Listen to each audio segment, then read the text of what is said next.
to 20 Minutes. I'm Nadia Naqi with you. As we're now approaching towards election, still we're thinking whether the elections are going to take place on time. Is it going to be a caretaker setup that's going to be installed for months and months and months before we have the general election? Why is the situation so murky? We have with us Raza Rumi, senior journalist, as well as executive director of Naya Daur. Thank you so much for joining us.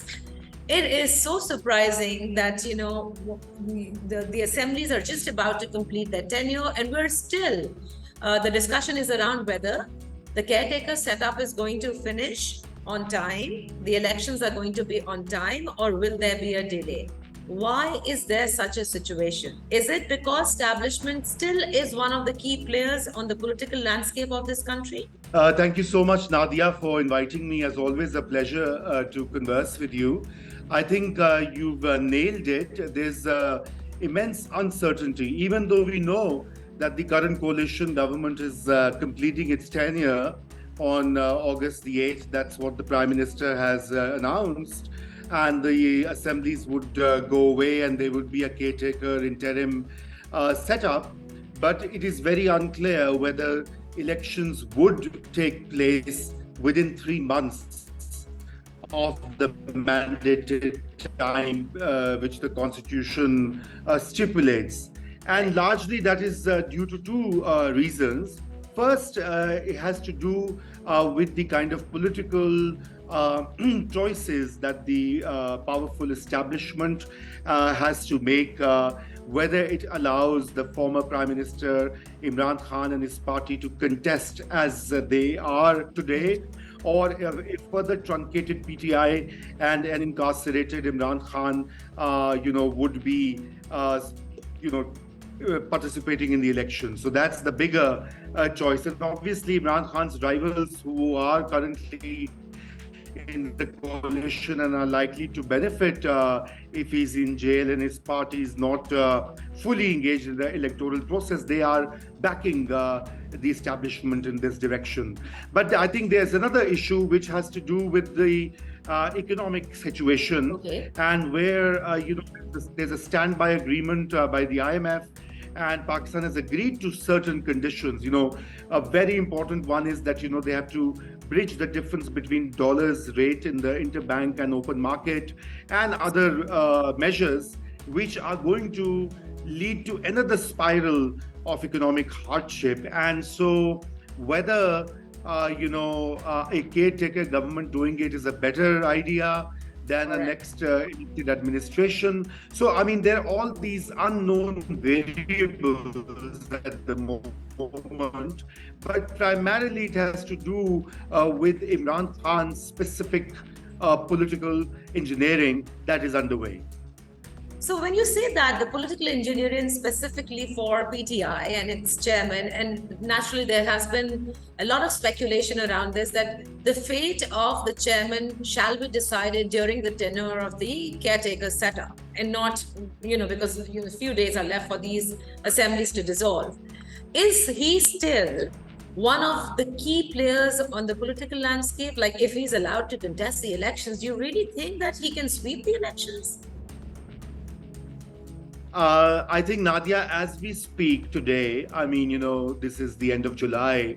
Not only that Imran Khan, his popularity is intact, but, his vote bank is also intact. All these measures and all the campaign about cipher involvement with the property tycoon Malik Riaz, that has been, all these measures have been unable to make a dent into Imran Khan's popularity. And that is a key issue here.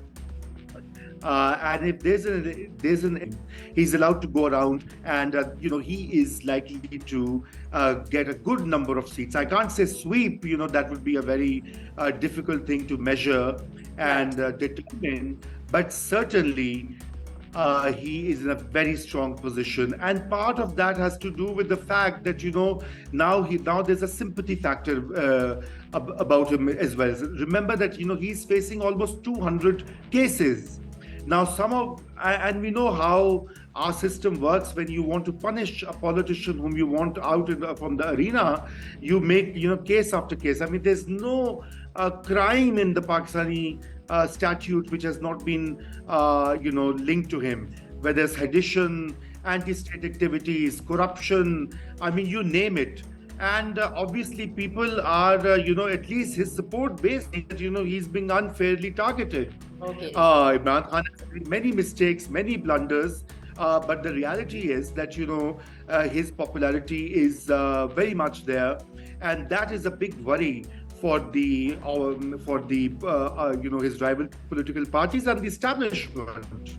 Because, Raza, despite the fact that his party is now disintegrated and the electables have flown away the way they were flown to him. So see, the electables some have left, but remember there's still quite a few that remain with him in the Punjab. I mean, in Khyber Pakhtunkhwa, and when you have this level of national national level image and position, then obviously you can put up any candidate. I mean, I'll give you the example of 1970 election when Zulfikar Ali Bhutto's PPP fielded candidates who were not known, who were not electables, who were not Vaderas, who were not businessmen, and they still swept the Punjab province. I mean, I'm not comparing the two. I mean, I don't think PTI is at that level because Mr. Bhutto had a proper manifesto, a pro-poor redistributive agenda, which is not the case here. But definitely, Imran Khan has that kind of support, and his. Don't forget that his opponents have no narrative. Number one. Number two, Pakistan has undergone massive, unprecedented inflation, 40% or more. I mean, that is hitting the everyday person. When they go out to vote, they don't really care whether you have to respect the vote or the cipher memo gate. For them, what is important is their everyday reality, and that has worsened in last 14 months. For you, for me, for every Pakistani here. Yeah. Right. So while you're saying this, that he is facing a lot of cases, Imran Khan, he's been appearing in the courts, he's been granted bails, but what about those key cases that the government has been propagating? One is the Tosha Khana, the gifts. The other one is the Al Qadir Trust. Then comes the cipher, and then what happened on 9th May. People ask, either there are not enough evidence of his involvement, or the government really is getting cold feet in even having a mere arrest of the former prime minister. Yes, so I think the government is banking, I mean, the current outgoing government and the political parties, you see, the problem is that they don't have a political strategy. The issue is that, they don't have a proper program. I mean, what alternative do they have? Imran went to IMF, this government went to IMF, Imran went to the Americans, to the Qataris, to the UAE. What difference? Southeast China, the same. China, exactly. Now, if you were to say, okay, the PDM or PMLN or the PPP, they have an alternative program, they can give some relief to the people. Yes, then they can counter it. But they don't have anything. And when it comes to propaganda, when it comes to narrative building, there is no match to Imran Khan. So basically, they are facing that particular impediment. But more importantly, that instead of fighting this political fight in the political arena, they have outsourced it to the establishment. They are saying, okay, go and arrest all these PTI workers who were involved in May 9, in thousands, file all these cases, try them in the military courts. The parliament has approved a resolution, as you know, and now they want the establishment to do the dirty work, right? So while this is a political issue, fight it out in the political arena, fight it out in the electoral arena, have an alternative narrative. I mean, what is the alternative you are giving to the people in lieu of Imran Khan? That is very unclear. Mr. Nawaz Sharif, who's the only comparative central national leader, is still abroad.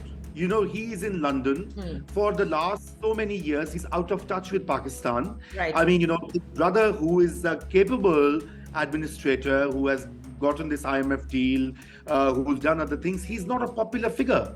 He's not the person who will sit in on a truck and thousands will come to hear his speech. He's and you not even still an believe effective that speaker. if Nawaz Sharif returns to Pakistan, participates in the the election campaigns, he would draw those massive crowds that he used to?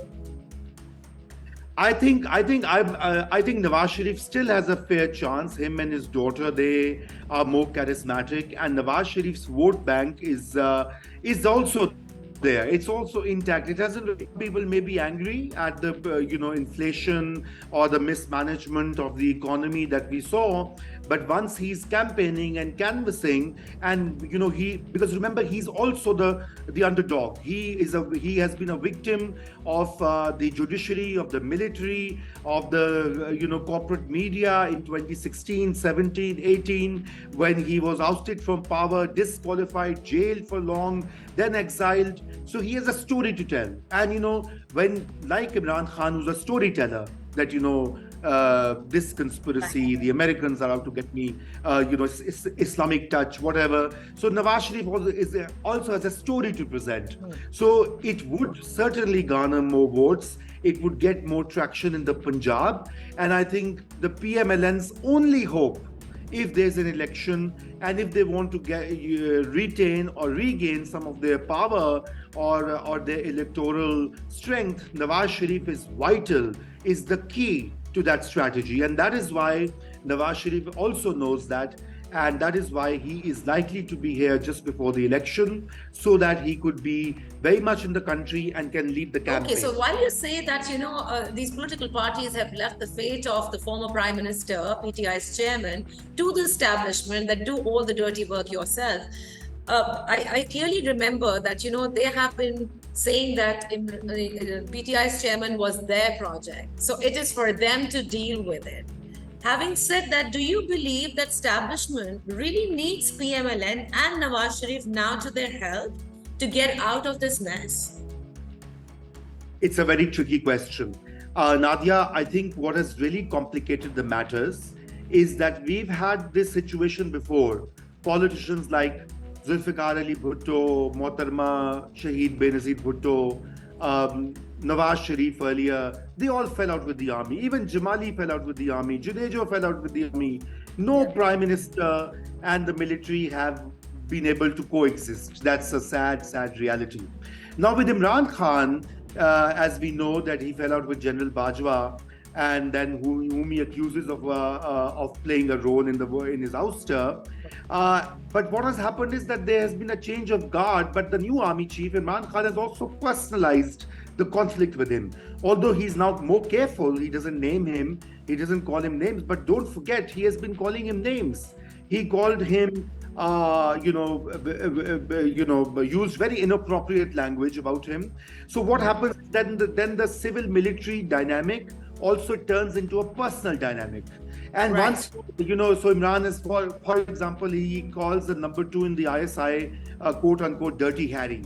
There's a word beghairat in Urdu and Punjabi and other languages, which means shameless or dishonorable or a person lacking honor. Now, obviously, if you are calling the man with a stick and all that power, that man is not going to let you come back. I mean, it's a logical thing, unless there's a picture. So the main thing was the expectation was that there would be thousands of people and there would be a revolution, and the incumbent would step down and paving the way for a change in guard at GHQ, paving the way for Imran Khan's return. That's not happening.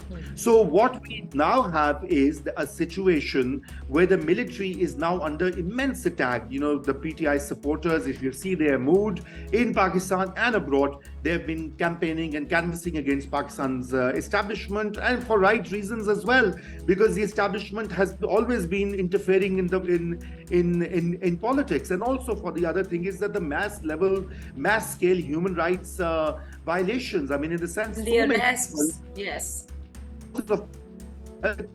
not started. They don't know why they are there. I mean, it's been 80 days or so. I mean, at least tell them what is the charge, at least start the trial, bring them to a magistrate. So they are being denied due process. So on both these counts, the military is under lots of pressure. It needs a political allies. So the current coalition is perfect for that. It is set up. There's the PPP has its base in Sindh, rural Sindh, and parts of urban Sindh. The MQM has a base in urban Sindh, where you are. The PMLN has a fairly good base in the Punjab, and other parties have their bases in Balochistan. So they think they can get out of this current impasse and imbroglio by siding, by getting their support. And that is what we are seeing, that they've joined hands. It's temporary, it's strategic, because they have a common enemy. But once they get rid of the common enemy or jail him or disqualify him, then you will see there'll be a different situation. But for now, it's a mutually codependent relationship between the establishment and the PDM parties. And that's why we are also witnessing or probably hearing that Nawaz Sharif is to come soon and participate in the electoral campaign. Yeah, that's right. That's right. So, I mean, Nawaz Sharif will come back. That's what I've heard from my own sources, and he's gearing up. But he obviously wants vindication. He's not so much interested in power, to be honest, because he has his brother is the prime minister. The establishment likes Shehbaz Sharif. He's a pliant PM. Why not have him again? But Nawaz Sharif wants vindication. He wants the course correction of what happened to him in 2016, 17, 18, which ironically PTI chaired, and Mr. Imran Khan and all his ministers, all the people who are now complaining of establishments in interference were celebrating his disqualification. And within 5 years, the wheel has turned 180 degrees, and now Imran is in that situation, and the PMLN and PPP are cheering. I mean, what an unfortunate situation, and cyclical this cycle of vengeance in Pakistan that goes on every 5-10 years. Absolutely. So then, my last question to you, which is going to be a bit tricky, that here the establishment needs political allies, right? So for now, it's going to be PMLN and People's Party and all of these, political parties that are in power at the moment. And then there was an establishment that had just PTI and pushed away all the other political parties. What is the difference in the then establishment and now establishment? Aren't they the same? I think this establishment, I mean, they are using the same tactics, same instruments, but there's a difference. One difference is that what they have realized is, number one, that their project of highlighting and painting a politician as a savior for the country, and the kind of propaganda they encouraged within the institution. So remember that today we have a unique situation. The veterans, the ex-servicemen, families of military officials serving and retired, they are eager, enthusiastic supporters of Mr. Imran Khan. I mean, you see a former Corps commander's wife is detained. The granddaughter of a former army chief is detained. I mean, these are really important, high-powered people. They're not ordinary, foot soldiers, who have a political opinion. These are powerful elites of this country. So the army has realized that their project did not really do well. In fact, it has cost them very high. But I don't really think that while they realize this, they're going to invest the same thing in PMLN and the PPP, because they've learned the hard way. It's a temporary alliance, as I said, and for to bridge in the next few months until you have a new government after the elections. But I think after that, we will see differences cropping up between the current coalition and the army itself. But you're not in any of this learning that the establishment may have. Is there a learning that, it's time that we just step away from politics and just let the politicians just contest, take the civilian administration is supposed to take the country forward, and it's not going to be us. We have a particular role as described in the Constitution as well as in our own rules. Nadia, that's a great question and a great observation as well. I wish it were the case. I wish establishment had learned that its repeated interventions have only caused further mess in the country. But what has happened now is that, there was an opportunity. There was an opportunity last year.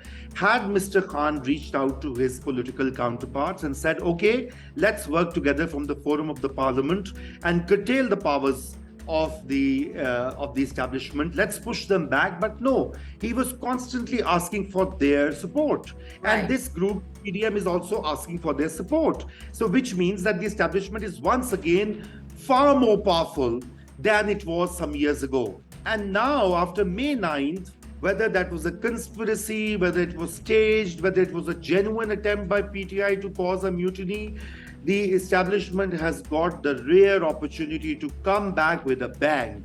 And now it is calling the shots. It is in the driving seat. It is the most powerful political actor in the country like before.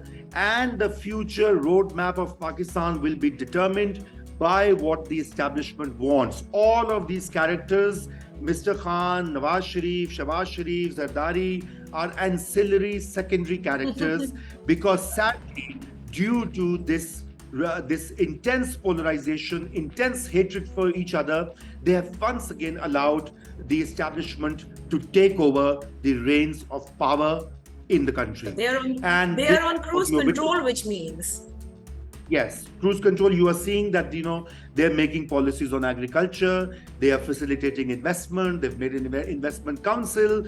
They were already handling foreign policy. But you see that, all of that. And the prime minister, the sitting prime minister is praising the army chief for all of that, So that's the interesting part. It's not, you and I can talk or whatever, right. Whether it's a role hona chahiye ki nahi hona chahiye. But the sitting incumbent prime minister is saying all of this credit for the IMF goes to General Asim Munir. Yes. The credit for agriculture policies goes to him, for investment goes to him. So, he's supposedly the prime minister. He's saying that who are you and I to contest that? So this is the unfortunate reality.